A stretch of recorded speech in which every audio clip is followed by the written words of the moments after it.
Section 52 list pendens की बात करता है, डॉक्ट्रिन ऑफ लिस्ट पेंडेंस, मतलब when the suit is pending,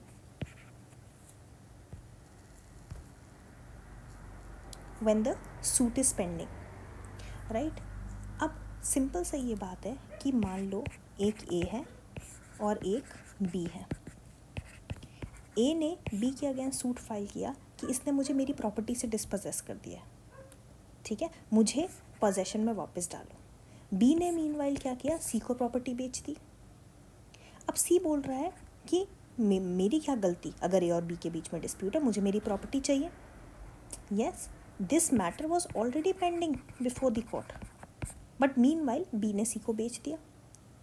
अब यार तुम खुद सोचो कि ये तो कुछ भी हो सकता है ना। इसमें ए का राइट तो हमेशा के लिए वायलेट हो जाएगा, जो उसका राइट है, right to live in that property, and he is being dispossessed from that property, ठीक है। तो लॉ ये बोलता है कि पहली बात, अगर कोर्ट में कोई केस पेंडिंग है ना, तो उसको वो मान लिया जाएगा कि it is a good notice to everyone that this property is being engaged, ठीक है। और अगर तुम उस प्रॉपर्टी से कुछ छेड़छाड़ करते भी हो, कहने का मतलब ये है कि अगर कोई मैटर डिस्प्यूट में है, तो उस डिस्प्यूट का जो सब्जेक्ट मैटर है, जो इस केस में कोई इमूवेबल प्रॉपर्टी है, घर मान लो या अदरवाइज कोई चीज़ मान लो, उसको दैट शुड बी प्रोटेक्टेड, है ना। मेक सेंस ऑल्सो कि the subject matter of the suit should be protected, तभी तो कोई सेंस है सूट का फाइनल डिस्पोज ऑफ होने का। अदरवाइज अगर प्रॉपर्टी ही चली गई हाथ से, है ना, मान लो ए और बी लड़ रहे हैं और प्रॉपर्टी तो सी की है, अब सी भी मालिक बन गया, तो ए और बी के लड़ने का फ़ायदा क्या, right. So it is just to make sure that the subject matter of the property is preserved. ये इसका बेसिक एसेंस है। अब एक एक करके हम देखेंगे कि इसके इंग्रेडिएंट्स क्या है, इसका कॉन्टेक्स्ट क्या है, so on and so fourth. Exam में आएगा आपको कैसे लिखना है, इंग्रेडिएंट्स आप लिख दोगे, एक्सप्लेन कर दोगे, तो that will be more than enough.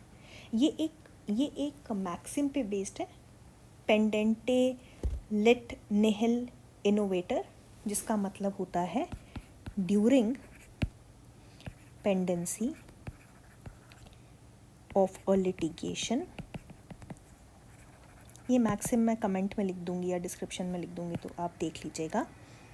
Nothing new should be introduced, है ना, जैसा जो चल रहा है चलने दो, वरना ए और बी के बीच में लिटिगेशन चल रहा है और सी अपनी अलग बात लेकर आ गया, अब सी का भी लिटिगेशन उसी में इन्वॉल्व हो रहा है, तो it will make the whole litigation very complicated. So it's better to preserve the status quo, to maintain the status quo, और जब फाइनली डिस्पोज ऑफ हो जाए मैटर, तभी आप उसके साथ जो करना है करो। Okay, let's quickly see the ingredients.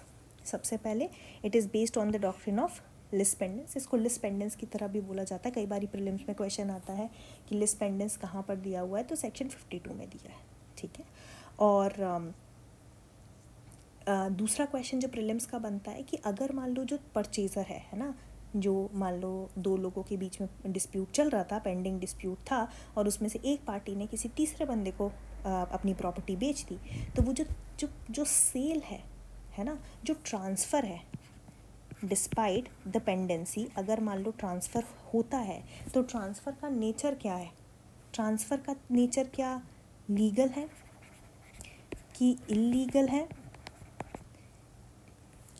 Right, या वॉइड है, क्या होगा। मान लीजिए ट्रांसफ़र हो जाता है, तो उसका नेचर क्या होगा, is it going to be illegal, void और what. So the answer is, it is not going to be illegal or void. It is absolutely valid, but it is subject to the judgment. मतलब जैसा judgement आएगा ना, वो third person को मानना ही पड़ेगा उसकी बात, ठीक है।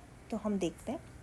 पहली बात, a litigation should be pending in a court of competent jurisdiction. हमने देखा है कि जुरिस्डिक्शन 3 टाइप के होते हैं, टेरिटोरियल, पिक्यूनरी और सब्जेक्ट मैटर, है ना। अगर आपने सीपीसी पढ़ा होगा तो आपने ये भी पढ़ा होगा कि अगर प्रॉपर्टी रिलेटेड डिस्प्यूट है, तो जहाँ प्रॉपर्टी सिचुएटेड है वहीं पर आप सूट फाइल करोगे। मान लो मैं रहती भोपाल में हूँ, ठीक है, बट मैं काम करने गई मुंबई, है ना।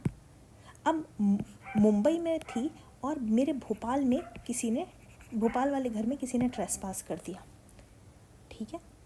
अब ट्रेसपास कर दिया, उसका सूट मैंने फाइल कर दिया मुंबई में, और अब ये मैटर पेंडिंग है। अब मीनवाइल ये जो मेरी प्रॉपर्टी है वो किसी को मैंने ट्रांसफ़र कर दी। Will this be barred by section 32? No. Why? Because this Mumbai court does not have a jurisdiction to try matter related to this thing property. क्यों? क्योंकि प्रॉपर्टी भोपाल में ही सिचुएटेड है। Is this clear? So competent jurisdiction होना ज़रूरी है। अगर competent jurisdiction में कोर्ट अगर मान लो कोर्ट है जो कॉम्पिटेंट जुरिस्डिक्शन का नहीं है और मैटर पेंडिंग है, तो section 32 will not be applicable, ठीक है। Next is the suit must be relating to a specific immovable property. Clear? This is important to note. Y?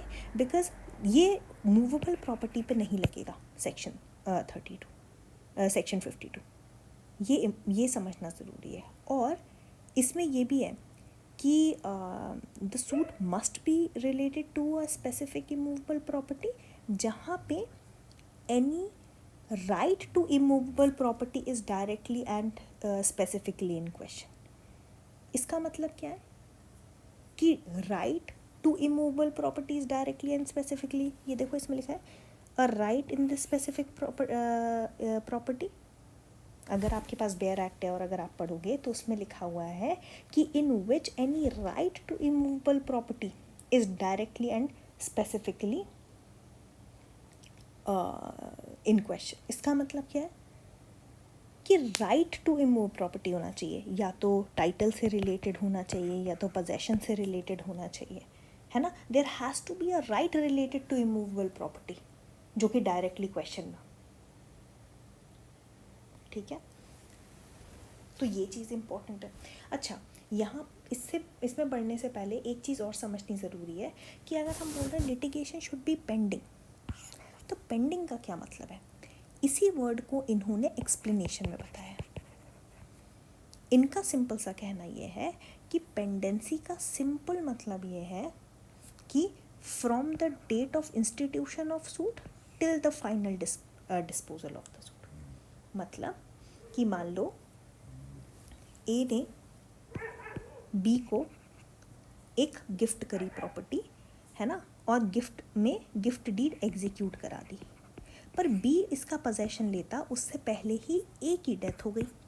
इसका फ़ायदा उठाते हुए ए का लीगल एयर आया, मतलब ए का बच्चा आया और बोला कि ये प्रॉपर्टी तो मुझे जाएगी as per the law of succession, है ना। अब भाई ये मैटर चला, तो ये 2001 में प्लेंट इंस्टीट्यूट हुआ था और ये चलता गया। फाइनली सुप्रीम कोर्ट ने डिक्लेयर किया 2020 में कि हाँ, इसका टाइटल बी को ही जाएगा। पर सिर्फ टाइटल डिक्लेयर करने से नहीं होगा, जब तक प्रॉपर एग्जीक्यूशन नहीं हो जाता, जब तक उसको पोजेशन नहीं मिल जाता बी को, तब तक ये मैटर पेंडिंग कहलाएगा। Okay, so this word pendency should also be looked into carefully. Okay, I hope this is clear till now. दूसरा ये बोलता है कि the suit should not be collusive. Collusive मतलब कॉन्स्पिरेसी या षड्यंत्र। कई बार क्या हुआ, मान लो फॉर एग्जाम्पल ए ने बी को एक इमूवेबल प्रॉपर्टी बेचने के लिए कॉन्ट्रैक्ट किया, there was a contract to sell, है ना, और इससे मान लो 25,000 रुपये एडवांस भी ले लिया। और इन लोगों के बीच में टर्म्स ऑफ द कॉन्ट्रैक्ट ये था कि अगर इस बंदे ने property this B is suppose to purchase the property within 30 days, 30 दिन के अंदर इसको प्रॉपर्टी खरीदनी पड़ेगी। और अगर ये नहीं खरीदता है तो इसको डबल अमाउंट, मान लो टोटल अमाउंट 50 लाख था, तो उसको 1 करोड़ कंसिडरेशन वापस देना पड़ेगा। अब ए ने नहीं किया, बी ने नहीं खरीदा। अब बी को लगा यार मेरी तो प्रॉब्लम हो जाएगी, तो अब इसने क्या किया, बी ने और उसकी वाइफ ने मिलके एक षड्यंत्र रचा, ठीक है, कि हम दोनों ना एक आपस में ही सूट कर लेते हैं इस प्रॉपर्टी से रिलेटेड, ठीक है। बी ने जो वाइफ थी उसने मेंटेनेंस का सूट फाइल कर दिया उस पर। अब चलता रहेगा केस, ए का राइट तो लटक गया। So therefore if they get to know that it is collusive, मिली भगत है, then in such a case this will not be, section 52 will not be maintainable. Okay, अब ये तो कंडीशंस हो गई, ठीक है। पेंडिंग होना चाहिए, इमूवेबल प्रॉपर्टी से रिलेटेड होना चाहिए, कल्यूसिव नहीं होना चाहिए, स्पेसिफिक प्रॉपर्टी से राइट होना चाहिए उसे स्पेसिफिक इमूवेबल प्रॉपर्टी में, है ना। ये तो सारी कंडीशन हो गई। लॉ क्या बोलता है? लॉ ये बोलता है कि प्रॉपर्टी ट्रांसफ़र नहीं करोगे, और अगर तुम करते भी हो ना तो it is at your own risk, ठीक है। जब तक फाइनल डिस्पोजल नहीं होता तुम नहीं कर सकते, एक्सेप्ट उन्होंने दिया accept under the authority of court, इसका एक एक्सेप्शन है जो उसी में दिया है। मतलब अगर कोर्ट चाहे तो डेफिनेटली अलाउ कर सकती है एक्सेप्शनल सर्कमस्टांसेस में, but you can not appropriate this thing, ठीक है। तो एक बार हम सेक्शन 52 पढ़ते हैं। I will read section 52 for you and then we'll dissect it and try to understand कि क्या है। अच्छा, इसका एक और रीज़न क्या है 52 का? 52 का मेन रीज़न ये है कि एक्सपीडिएट हो मैटर, है ना। ऐसे नहीं कि लटका है तो चला ही जा रहा है ना। ए का भी राइट आ गया, बी का भी राइट आ गया, सी का भी राइट आ गया। जो सब्जेक्ट मैटर है वो इंटैक्ट रहे। अगर वही नहीं हुआ तो सालों साल, एटर्निटी तक जो है मैटर लिटिगेशन में चलता रहेगा। Okay, now I am reading section 52 for you. During the pendency in any court having authority within the limits of India, excluding the state of Jammu and Kashmir, or established beyond such limit by the central government, or any suit or proceeding which is not collusive, ठीक है। any suit or proceeding, ये बहुत important है। तो any suit or proceeding का क्या मतलब है कि भाई genuine proceeding होनी चाहिए, collusive proceeding नहीं होनी चाहिए। इसमें ना काफ़ी सारे अमेंडमेंट किए गए थे 1929 में, है ना। अगर आप देखोगे तो आपके बेयर एक्ट में भी लिखा होगा एनी सूट और प्रोसीडिंग की जगह पहले था अ कंटेंशियस सूट और प्रोसीडिंग, ठीक है। और भी काफ़ी सारे अमेंडमेंट किए गए थे। तो इस चीज़ को थोड़ी और क्लैरिटी लाने के लिए अमेंडमेंट के बाद इसको सिंपल तरीके से कर दिया। एनी सूट और proceeding which is not collusive, मतलब आपस में इन्होंने कॉन्स्पिरेसी करके नहीं किया, and in which any right to immovable property is directly and specifically in question, है ना। मतलब जो डिस्प्यूट है उसमें इमूवेबल प्रॉपर्टी से रिलेटेड राइट होना चाहिए क्वेश्चन में। टाइटल हो गया, पोजेशन हो गया, है ना, या डिक्लेरेशन हो गया, या कुछ ऐसा जिसमें इमूवेबल प्रॉपर्टी से रिलेटेड राइट है। अच्छा, अब ये मिलता जुलता है SRA के 34 से, है ना। इसमें ये नहीं लिखा है कि right in immovable property, any right related to immovable property, है ना। तो it can be a direct right also, it can be an indirect right also. पर 52 में यहाँ पे डायरेक्ट राइट की बात कर रहे हैं। डायरेक्ट राइट मतलब टाइटल हो गया, पोजेशन हो गया, जो डायरेक्टली इन्वॉल्व है। इनडायरेक्ट राइट मतलब क्या होता है? ईजमेंट्री राइट हो गया, है ना, जो कि डायरेक्टली तो राइट नहीं है इमूवेबल प्रॉपर्टी से रिलेटेड, बट उससे जुड़ा हुआ राइट है, ठीक है। देन अब ये तो कंडीशन था, द प्रॉपर्टी, अब ये लॉ बोल रहा है the property can not be transferred और otherwise dealt with. Otherwise dealt with का क्या मतलब है? ट्रांसफ़र मतलब तो section 5 transfer of property act, ठीक है। अदरवाइज डेल्ट विद मतलब पार्टीशन हो गया या सरेंडर हो गया, है ना, या अदरवाइज इसको किसी तरीके से आप वो कर रहे हो, डिस्पोज ऑफ कर रहे हो, क्योंकि हमने देखा कि partition is not a transfer section 5 के according. I will make a video on that also, you can check, है ना। क्यों? क्योंकि उसमें कोई नया राइट क्रिएट नहीं हो रहा है।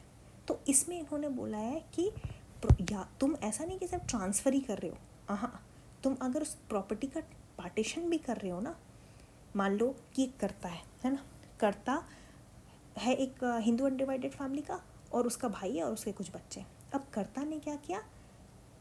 प्रॉपर्टी होल्ड कर रहा है, he is the manager of the property, और जो उसका दूसरा भाई है उसने पार्टीशन सूट कर दिया, ओके। और मीनवाइल ये मैटर जो था वो पेंडिंग था, ठीक है। तो इन अगर पार्टीशन सूट भी है ना, अगर पार्टीशन सूट भी चला आ रहा है, then also there can not be any thing related to that particular, there can not be any matter raised with respect to that subject matter, ठीक है।